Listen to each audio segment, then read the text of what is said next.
All right, welcome to the Professor of Perseverance podcast. I'm Dr. James Purdue. Hey, the Professor of Perseverance himself. Glad to be here. Boy, it's a sunny day outside.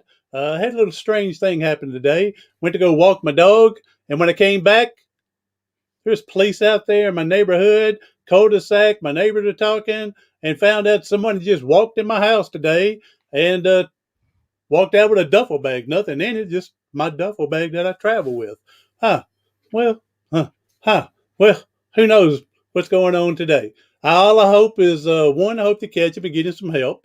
And also, if he needs the bag to whatever, because he seemed a little homeless. So hopefully he can get some good use out of the bag, more than I did at the time. Hey, today our topic, our guest is going to be one that I've never experienced or talked about before, so it's going to be a new one for me to learn from as well. So today, Robert. Robert is a native of Rwanda, where him and his family lived through the 1994 Rwanda genocide. Oh wow, here we go now. They spent 6 years in a refugees camp. When he was 11, they resettled here in Memphis, Tennessee, just a couple hours from where I live. And he went to Stanford, graduated, and he come up with his own alternative to credit rating, come up with his own agency, Credit Marks. So let's get our guest on today, Rob Kabera. Thank you for being here today. Happy to be here with the Professor of Perseverance himself. It's a pleasure. So, oh, buddy, thank you. So we'll hopefully learn from each other a little bit today, huh? I Absolutely. I look I forward to it. definitely want to learn about this genocides and stuff. We don't hear about that much of something like in my area, here in the U.S. But in other countries, man, this stuff it takes place, and I don't understand things like that because they've never experienced it, and so hopefully you'll enlighten us on what happened and how y'all did, and of course obviously you did great getting through it. Your family taking care of you for you to go to Stanford and then start your own company. So you've done something right. Somebody's helped you do it right. Absolutely. I mean, in short, all credit goes to my parents, but I just listen to them. There you go. It's right. So I like these people when they call themselves, I'm a self-made millionaire. Did it all by myself. I go, really? I said, there's Mhm. one problem with that. You may Uh-huh. have learned by yourself. You may have taught by yourself. You may have spoke by yourself. But if other people didn't follow you and buy your property, your stuff didn't buy it, you're nothing. So don't give me you're self-made. People had to help you out to get there. Absolutely. So, all right, Rob. Hey, all right, let's go ahead. You said 11 years old when you came to Tennessee. So 6 years in a refugee camp. So go ahead and explain to us about the 1994 Rwanda genocide that was going on during that time. Absolutely. And I would like to spend a good 20 seconds on why I love your podcast and why this is an important topic. It's come to my attention that people that are going through difficult times, whether it's being an immigrant from Africa or Mexico or having health issues, we are often labeled as crisis and seen as public problems. But that is far from the case. We are people who are the best of humanity because we go through hardships and we're still alive and we're still making it. And because of that, um, we should be able to draw power and inspiration from that because we're going through things that other people do not go through. So I shared my story of coming literally from living in a tunnel for 21 days in the middle of a genocide to spending 6 years without a formal education to graduating as a valedictorian to graduating as an award-winning engineer at Stanford to making it to Forbes list, and all because of why I was a so-called crisis simply because I went through difficult times. Those difficult times inspired me, gave me a fierce sense of determination. And the point of this conversation, I hope, is you know that you can also draw from your difficulties and turn them into weapons of success.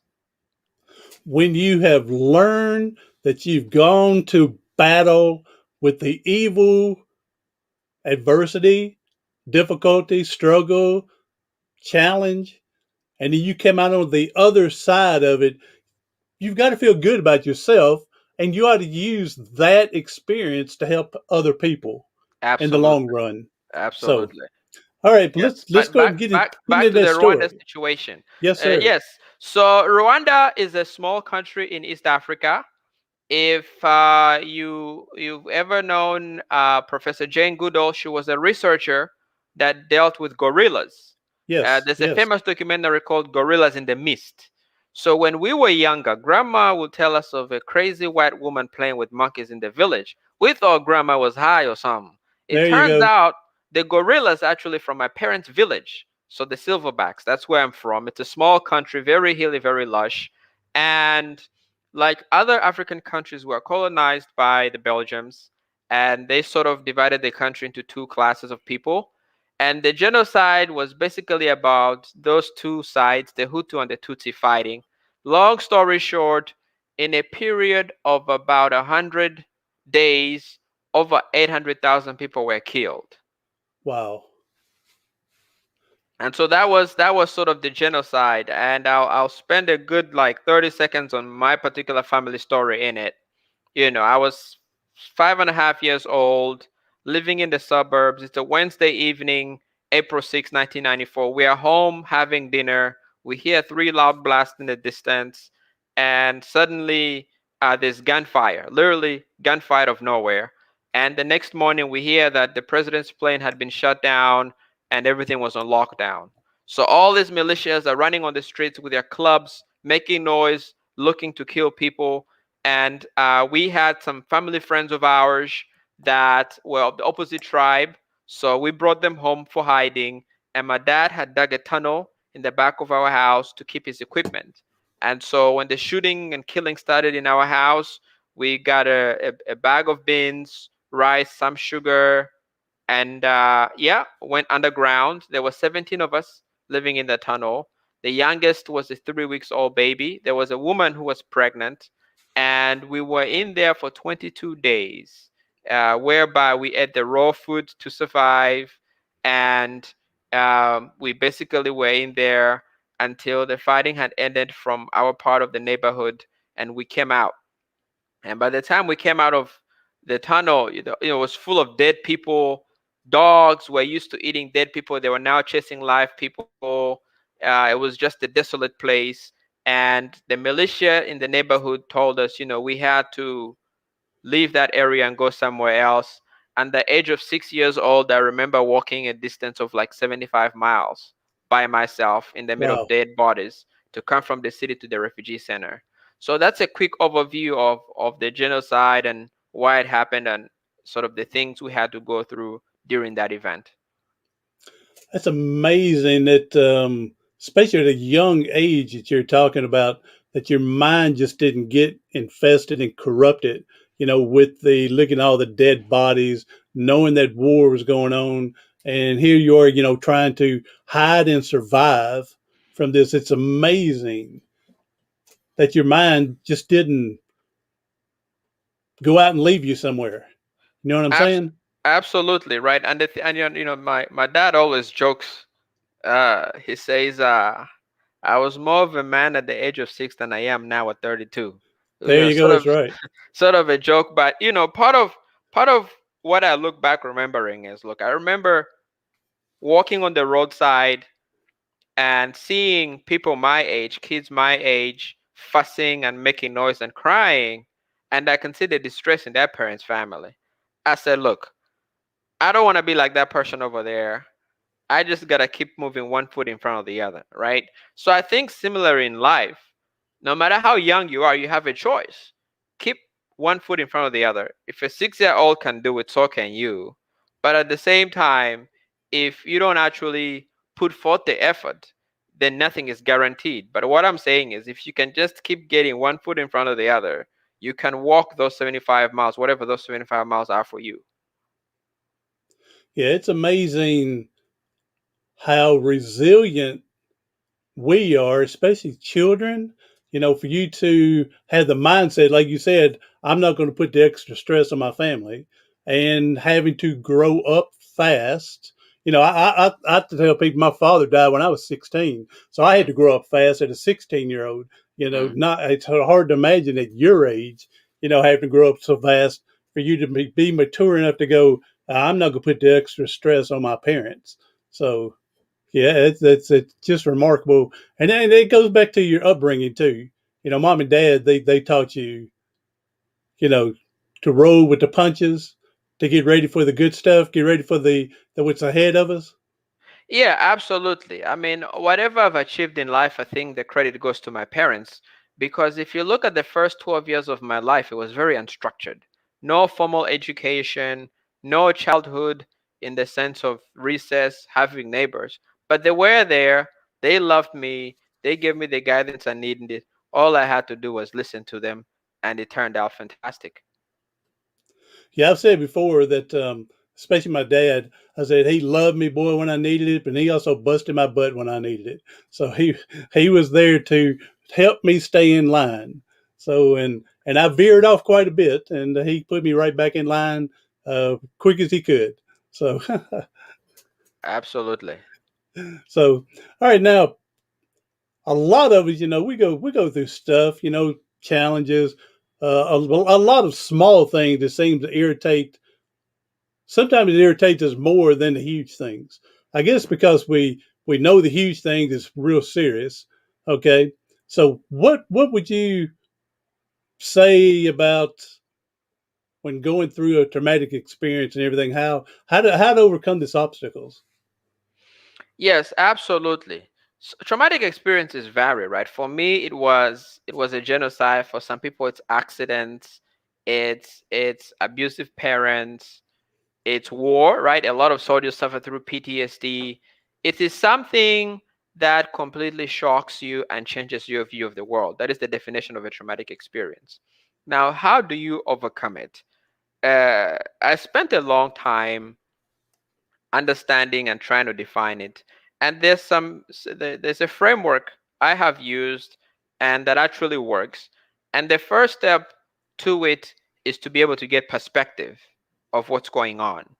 And one of the best ways to get perspective is to be able to put a narrative to what happened to you. If you can put it in words and talk about it, you remove yourself and see it. And when you see it, it's like you're stuck in mud, but if you're stuck in the mud, you can't really see what's the best way to get out. But if you step up, you can see where to get out. So that narrative gives you the perspective. Once you have the perspective, whoever you are, you have certain building blocks that helped you see the world before you went through the experience. It may have been family, it may have been friends, a loved one. For some people, it's religion, right? Faith. So when you are going through, have passed through that traumatic experience, you have a narrative. You find what are your building blocks. For me, obviously, it was my family and also my faith. And you get back to them and you use them. And as long as you are consistent with those things that helped your worldview and you pick them up again, you are able to sail through whatever thing that comes your way. The what keeps us down is when we go through an experience and we wallow, we have no perspective, we're just stuck in it. And to overcome it, we have no building blocks to build that reality again. But whoever you are, you have them, look back to them, use them, build them. And um, this has actually been scientifically proven because I did a study with a person who used to be the head of the American Psychiatry Association at Stanford University, Stanford Medical School. And this is a system that is used to be able to help people that have gone through traumatic experiences to overcome them. And USA live stream. Hey, thank you for coming in today, buddy. He's saying hello to you, Rob. So Hello, and USA live stream. Glad to hey, have you with us. yes, sir. And he's already said amen to you to so many true million%. So I appreciate it. so he's in on, and I like you. Part of your building blocks is you need what I call, you talking friends, family, and everything. I just call it a great supporting system. Right. So, and again, it's friends, family, and it's not just limited to that. What about the education that you can get from it, from this? find someone that's been through what you're going through and get their advice how they got through it, and find someone else that's it's going through it now or been through it before. And so, yeah, I call it a supporting system to go from there. And I like the other part you said, have that narrative, and step back, and that way you can kind of jump out of it for a second and then read or understand what's really happening here, and then you can dive back into it. Yes, yes. And oftentimes it is going through difficult and sorrowful experiences that we find the most meaning and purpose in life.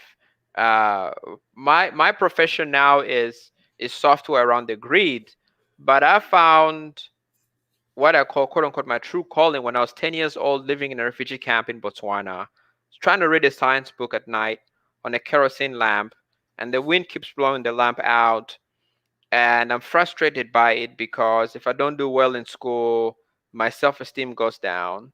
And I looked up in the sky, saw a plane going across the sky, and I said, ask myself two questions. One, how can that airplane have its lights on? And how can we get that light down here? And second, how can we keep the light on? For the last 22 years, that problem that I faced in a refugee camp has driven me to where I've done very well in my profession. I have a software system that can predict how the entire grid of entire city will behave in the instance of a storm. So oftentimes when you are going through a difficult experience, it's when you sort of have that focus, that drive to really find that thing that bothers you that you can commit yourself to and be able to really excel and contribute to advancing humanity in a large way. Yeah, but it sounds. I never got it into the technical aspect like you're talking.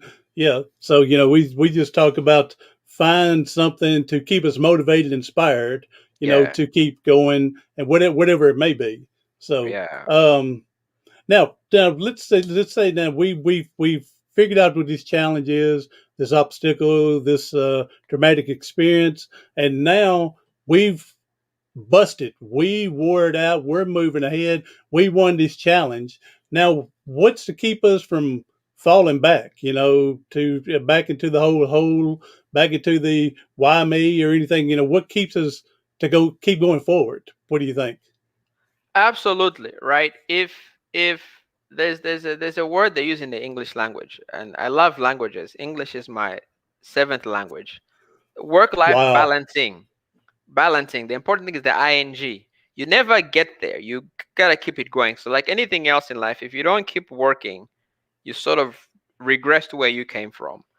And once you've bust through whatever your demon is, your challenge, your insurmountable, seemingly insurmountable odds at a time, a way I found to sort of stay on top is to ask yourself two simple things: to try and understand what is your gift in life.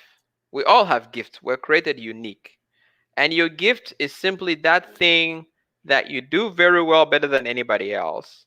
And to do it for you is effortless, right? It's the old saying, something that nobody can pay you enough money to do or not to do. That is what your gift is. And once you've discovered that thing, then the purpose of life is to live your life giving that gift away. And I've discovered if you can match those two variables, you operate at a very highly efficient, highly functional zone that you always stay at the very best of who you can be. Now, you're going to deal with daily challenges, but your energy level, your drive, your motivation is going to be maximized because guess what? You are living out your purpose in life. And I like the last part where you said when you use that purpose now to help others, that you're trying Yes. to give it away now. And usually we all have multiple gifts. We may not be great in everything we do, but we're good enough that we can still help other people in certain areas as well. So don't think you just limit it to one. Yeah. But we may have one major one that we're awesome in, where we're just great in four others.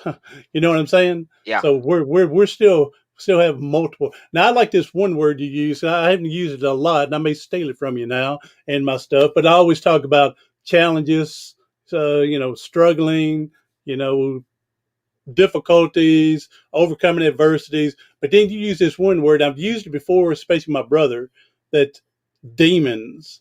It's not just a spinal cord injury or genocide or cancer. It's living for this demon. And that's when I look at people that are addicted to something. Mm, And so they're trying to keep that demon alive. My younger brother, he died from alcohol mm, abuse. wow. So when he passed away, I told my mom and others, now he won't have to chase that demon anymore. Mm, And so, mm, yeah, I've used that before, but I forgot about that until you mentioned it. mm-hmm, mm-hmm. Yeah, no, thank you for that experience of your brother, and that's what it is. You struggle with it daily. We all have our struggles, but the key is to put up a fight, and we can succeed, and we do succeed. I mean, people like you are a living testament to the fact that you can succeed day in, day out. Well, people like me, there's a bunch of people like me. They have some type of spinal cord injury. But I would say there's a bunch of people like you living through your genocides as well. Okay. But it just seems just like it's so rare. You know what I'm saying? And Mm, because I guess because again, it's just not happening here. We don't know a lot about it because we think that's on the other side of the world. It's not affecting me. People don't think about it, you know. And then people come over and share their experience, and it wakes people up. And I'm a firm believer everybody in the United States ought to leave this country once to go spend 2 weeks in a rural area so they'll know how thankful and blessed we really are. Instead of whining and grinding about, yes, we got it so good over here, but yet they want to whine and cry still. yeah, Go live somewhere in a third world and then come back and whine and cry. So yeah. I actually have been over in the east coast of Africa, Okay, and it's the well you know other people I have to explain where it's at, but you would know I've been over in the Comora Islands. okay. So Yes, I tell people the east coast of Africa, and then out there's the Madagascar, and right, the Comora Islands are in between right. 4 islands, and I got to go on to be on two of those islands. Mm-hmm. And one of the islands it was called Anjouan, and the Great Comora was the other one. Okay. One of them, it was paradise. Mm, Nice breeze coming, beautiful blue waters, white sandy beach. It was awesome. Then mm, we had to go over to Anjouan, the other one, and boy, you thought it was a war zone. mm, Electricity is being cut off at 7 in the morning. It comes on at 7 in the morning. Then they turn the electricity off in the country again about 1 in the afternoon, and it don't come back on to about 5 o'clock. And then it stays on to about midnight, and then it's turned off again to the That, overnight. that's that's what that's what they call load shedding. Is it? I don't Yeah, know. I mean, the purpose they said is that we found out was that people couldn't afford to pay their bills with all the electricity, so yeah, they have to spare it out so yeah. everybody gets some of it. Exactly. Yeah, because they couldn't afford to run it 24 hours a day because they couldn't. No one had money to pay the bills. Mm, But the first experience, I mean, like I said, it was beautiful. mm, That's not the experience I want people to go to. I wanted to be on that Anjouan yeah, where people are still living the best they can with electricity half the day, basically, yeah. and trying to keep the refrigerator cold enough to keep whatever food they got to, yeah, air conditioning whenever it got too hot, and then fanning themselves. I'm a firm believer people need to step out, go check out the other place, and then come back and be very thankful for what we do have. Yeah, and to your point, right? It gives you perspective, and that perspective you realize there are people whose lives from the day they're born to the day they die are full of difficulty. Like you mentioned, people are spending 12 hours there without electricity. This is a very hot environment, 100 degrees outside Fahrenheit. There is dust everywhere. The roads are bumpy. The politicians are corrupt. Yet these people are extremely hospitable and extremely happy. So you learn the fundamentals. You learn to prioritize what matters, which is family and friends and more important things. And you learn that all these other things, a fancy car, a nice house, sure, those are nice, but you learn to be happy with little, which ultimately leads to, I think, a much happier life, which is why a lot of these people in these poor, difficult places are typically happy. They are. I met one gentleman, and he was I don't know if he was born with or he contracted polio early in his life, and he walked around with long leg braces and crutches or used a wheelchair.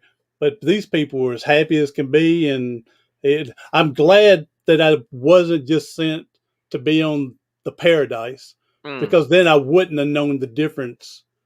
You know, you know, yeah, I'm glad I got to go to the other island, which was much poorer, yeah, and so I could learn more, and again feel how grateful I am. Here I am in a wheelchair complaining that these these ramps over here, they're not wheelchair accessible. I can't push them. They're not going up the right angle at 1 degrees and for how many feet out, 1 inch up or whatever. It's none of the over there. You're lucky to have a ramp.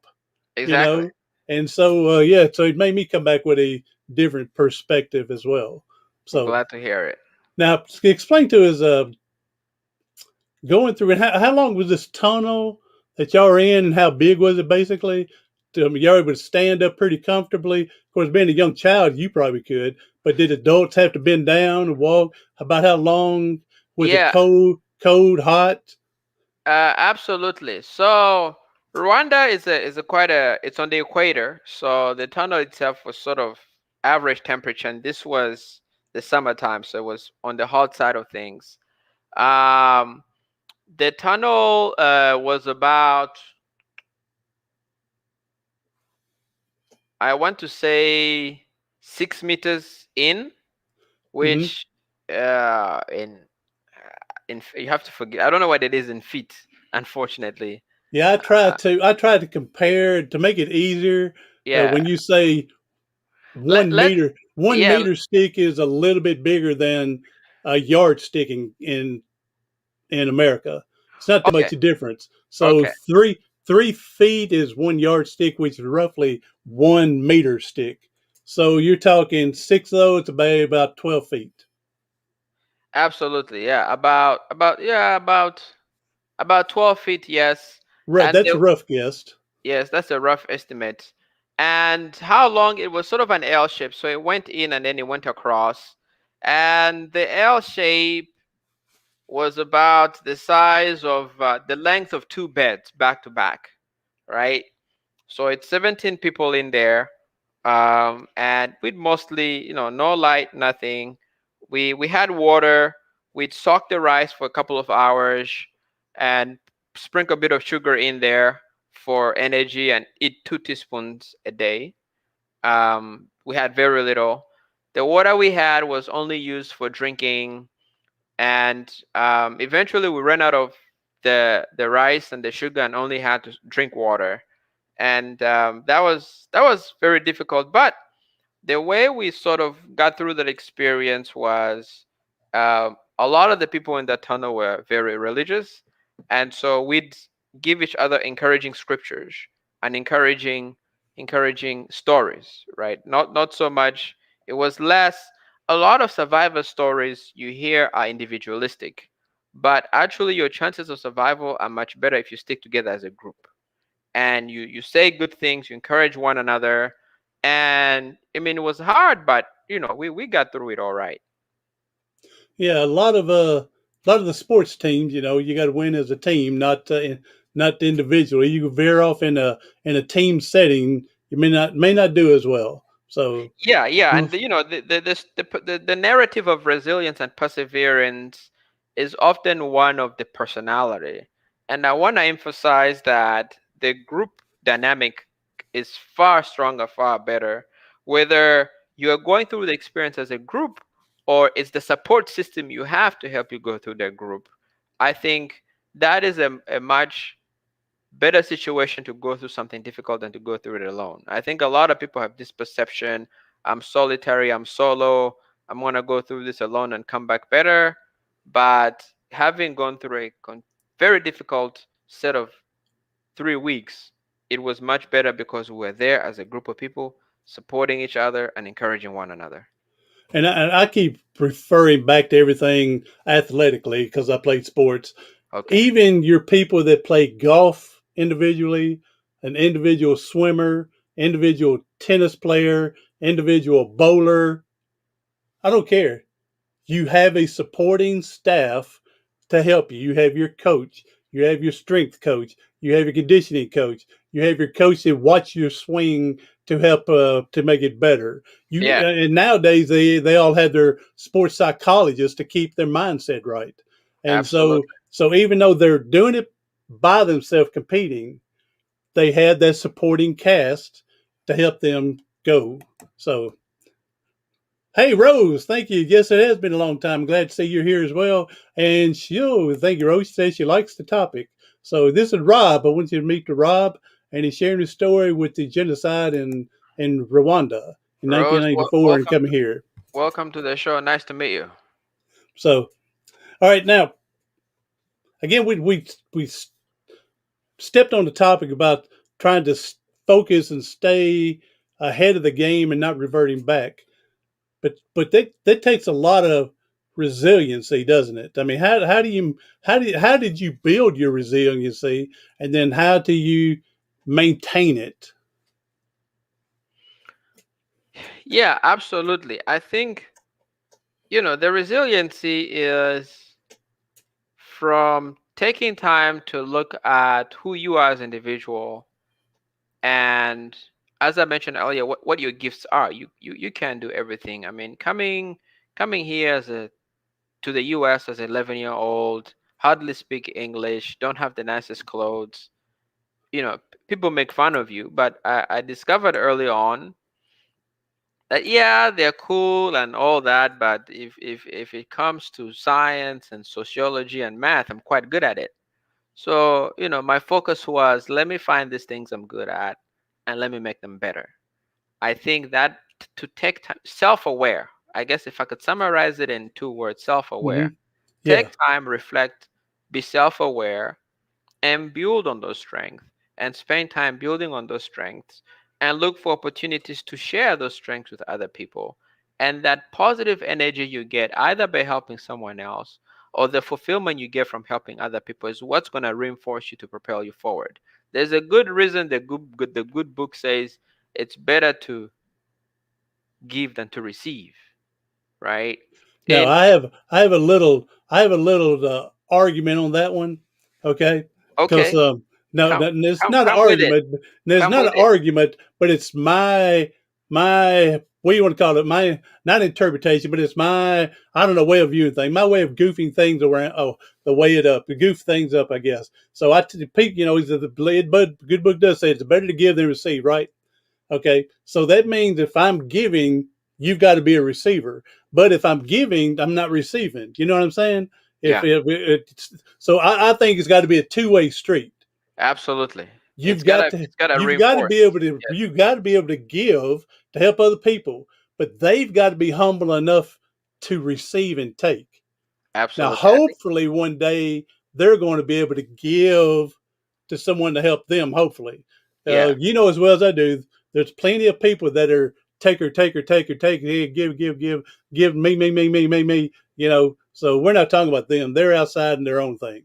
yeah, So, but yeah. And it's got to be a two-way street because I can't give to you if you don't receive, and if no absolutely. one's receiving, no one's giving. Then, so Yeah, it's got to be that the the humble to give and humility to receive. absolutely. And the other thing you will realize, as human beings, of course, we make mistakes, and sometimes you will make the wrong judgment in trying to overcome something, solve something, and oftentimes that's labeled failure. But the way I talk about it in my book is that good judgment comes from experience.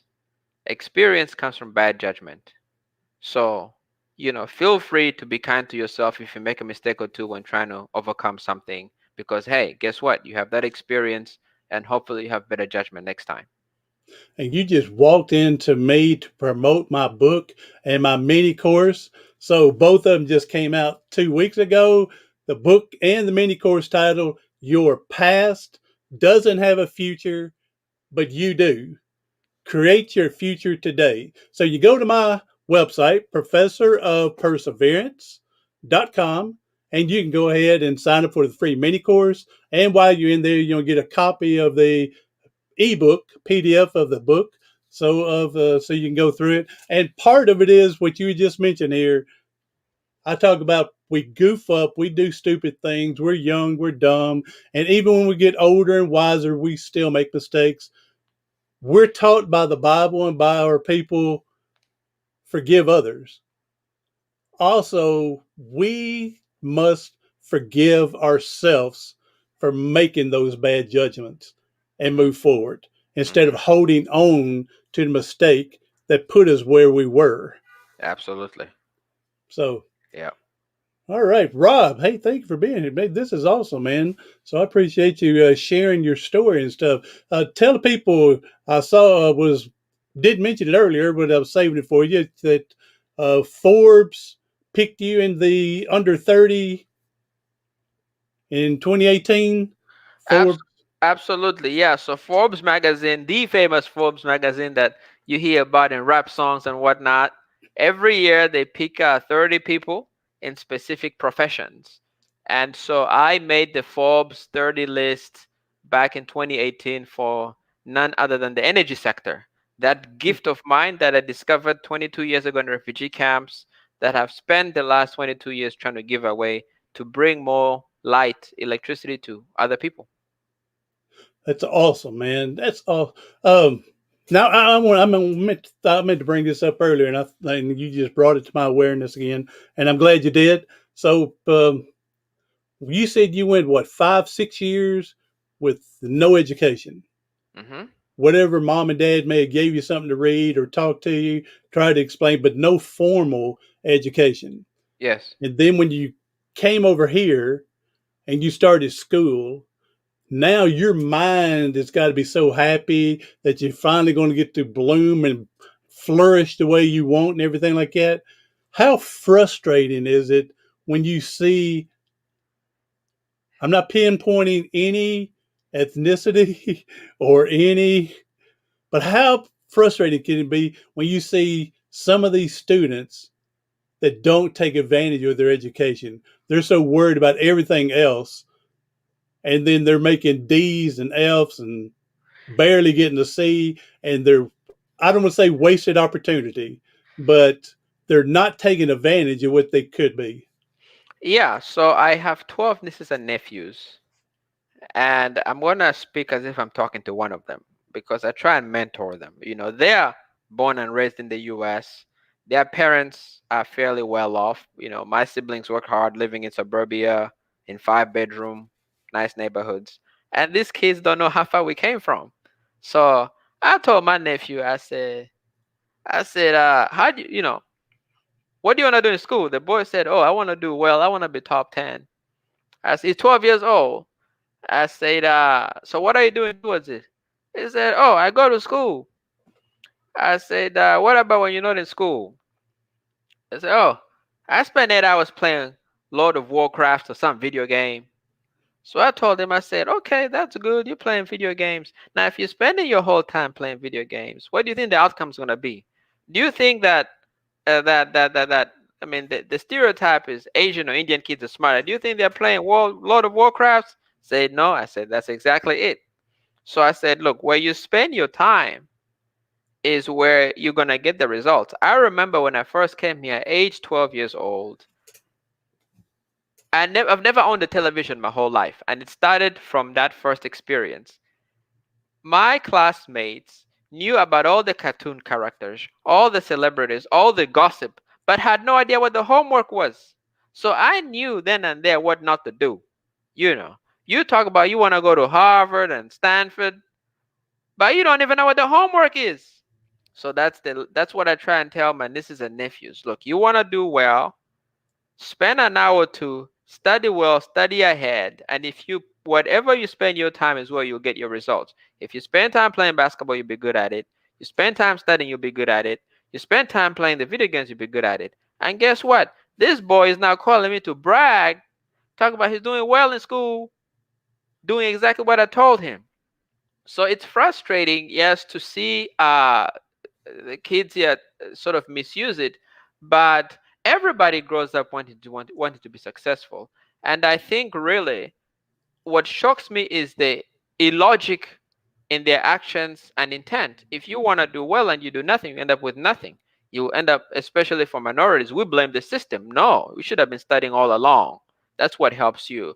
So that the old you get in what you get out what you put in, and that's the message I'd leave for young people. It's something I try to instill in my nieces and nephews and all the young people in my life. And so far, he's happy that he's doing better, but he literally did not realize the connection between playing video games and betting and getting bad grades, which was bizarre to me. Yes. Yeah, I don't understand. I'm studying for 10 minutes, but I'm playing for 4 hours. So Exactly. yeah. So I was a school teacher for 12, 14 years, Okay. and we would meet with parents with kids that are struggling, and I would tell the parents, they would go, I just don't, I don't know if they're just not smart. I don't know what to do anymore. And I would tell them, I would go like this, I'm letting you know, and I taught seventh graders, so they're still trying to find their way. Hmm. And I would tell them, I would say, don't get frustrated. They may not want to do book work, book sense, but they'll get through because they want to graduate. Okay. But they'll find their way. Reading may not be their thing. My younger brother, we was pulling teeth to get him to do any homework. But you put a wrench in his hand to tell him to go, the car is not started, he'll go figure out what's wrong with that car and fix it Hmm. automobile. Hmm. Or a plumber Yeah. or electrician Right. or an AC man. I said, Right. so don't get all excited because they're not doing, because when they figure out what they really want to do, they'll put everything they got into it to get it to do that. And Absolutely. it was said we all expect education, but again, not everybody's going to college. Yeah, yeah, So yeah, yeah. This is true. I think it's part of discovering what that gift is, right? That gift is different things. Like you yes, said, for your brother, it's with his hands. For me, it was the ability to work with numbers. For my older brother, storytelling. He's a fantastic storyteller. So we all have different gifts, but discover those gifts and try and focus on how to productively give those gifts away, and you'll mostly fare off very well. yeah, that was messages that would tell them when they finally figure out what they want to do. Don't worry, they're going to do great at when they finally figure. It may not be school like you want, Yeah. but they'll figure it out. And then I would say, and don't let them fool you with the grades they're making, and don't let them fool you saying they're not smart or you don't think they're not smart. I said because I guarantee you, when they're old enough to go take that driver's license test to get that driver's license so they can start driving, they'll know that book from front to back, inside out, frontwards, backwards, so they can pass that test. I said, so whatever they want to do, they will do it. Yeah. so, Yeah, I mean, so I see you have a bobblehead of Michael Jordan in the background. It reminds me there of you go. the two most famous people in their profession, right? Albert Einstein failed high school algebra, I think it was, and Michael Jordan was cut from his high school team. But look what they went on to do. Because to your point, they discovered something they really loved. They worked hard at it, and they did not let any hardships get in their way. And it goes back. I use the example again that with uh, Thomas Edison and the light bulb. They say he failed 10,000 times, and he comes back and said, "No, I found 10,000 ways it won't work." Yeah, And then he finally found the way it will work. yeah. So he just kept working at it. All Hmm. right, Rob, man, thank you for being here. Boy, time has flown here. I appreciate your story. I appreciate your resilience to move forward and keep going. Now you know as well as I do, there's people struggling today, and if you can leave us with a powerful message to help them get through today, that'd be awesome, buddy. Absolutely. My powerful message is this, and I'll put a context to it. there's 2 or 3 times that I've really been the very best in the world, stood on the stage with Stevie Wonder, wonderful people. And I look back and say, how did I get there? And I got there by doing what I would advise you to do as you go through a difficult time, is to be your true self, not who you think other people want you to be, not what the other people want you to be, but who you truly are. And that is how you truly shine. So I encourage you to look into that and find what that is and stick to it. Thank you. Can't be nobody else other than you. So, Exactly. yes, sir. And again, as you're growing and learning, getting through struggles, you'll learn who you really are and what you can do to help your community and society. So, Rob, thank you for being here. Everybody else, thank you for coming in. USA live stream, thank you for coming in. Rose, thank you again for coming in. It's been a long time. Everyone else on the replay, share us out. Let somebody get some inspiration, fire them up, and get them through today. Get them through what they're going through.